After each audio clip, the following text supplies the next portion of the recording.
দীপার এত পরিশ্রম ব্যর্থ গেল না। দীপা সাকসেসফুল হলো। দীপা পারলো সূর্যকে সমস্তটা মনে করাতে। হ্যাঁ বন্ধুরা, ওর ছোঁয়ার আগামী পর্বে আপনারা এমনটাই দেখবেন। চ্যানেলে নতুন হলে দয়া করে চ্যানেলটা সাবস্ক্রাইব করে দিন প্লিজ প্লিজ। ওইদিকে সূর্য আর দীপা তারা আবার মিলিত হবে। মিলিত হয়ে রুডি কুন্তলা সবাইকে শেষ করবে। সেটা আমরা দর্শকরা অনেক দিন থেকেই চাই, কিন্তু সেটা হচ্ছে আর কোথায়। বারবার সমস্তটা তৈরি হয় আর নষ্ট হয়ে যায়। যেন কল্পনার জগতেই ওরা দুজনে এক হচ্ছে, কিন্তু বাস্তবে হতে পারছে না। কেন হতে পারছে না? কারণ ওদের মাঝে কিছু বাধা আছে। এক রুডি, দুই কুন্তলা। কিন্তু এই সমস্ত বাধাকে অতিক্রম করে দীপা এক হবে, সূর্যের সাথেই এক হবে। তাই তো অনুষ্ঠানে যখন সূর্য বলে যে আমার মাঝে মাঝে সব কিছু মনে পড়ে, আবার মাঝে মাঝে মনে পড়ে না, আমি অনেক ঘটনায় মনে করতে পারি না, চারু তখন ভাবছিল তার মানে এসএস এসজিকেও ভুলে গেছে, আমাকেও ভুলে গেছে, একটু একটু হয়তো মনে আছে।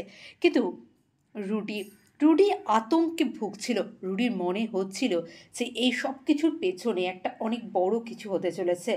আর রুডি ধরেও ফেলেছিল যে কী হতে চলেছে, কিন্তু সে আটকাতে পারল না। কারণ দীপা মন প্রাণ থেকে চাইছিল সূর্যের সাথে দেখা করতে। ওইদিকে রুডির মা কুন্তলা বুঝতেই পেরে গিয়েছিল যে ওটা দীপার গলা, তাই রুডিকে আগে থেকে সাবধান করে দিয়েছিল। রুডিও সাবধান ছিল, কিন্তু তাদের পক্ষে কোনোটাকেই থামানো সম্ভব ছিল না। ওইদিকে সূর্য গেল দীপার কাছে।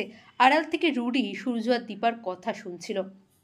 সূর্য বলল, এই তো আমার দীপা, আমার সেই পুরনো দীপা, যাকে আমি দেখে মুগ্ধ হয়ে গিয়েছিলাম, যার অনুরাগের ছোঁয়ায় আমি সব কিছু ভুলে গিয়েছিলাম। আমার সেই দীপা, আমার সেই দীপাকেই আমি চাই। তাতে আমার কিছু মনে পড়ুক নাই পড়ুক, আমার এই দীপাকে মনে পড়বেই।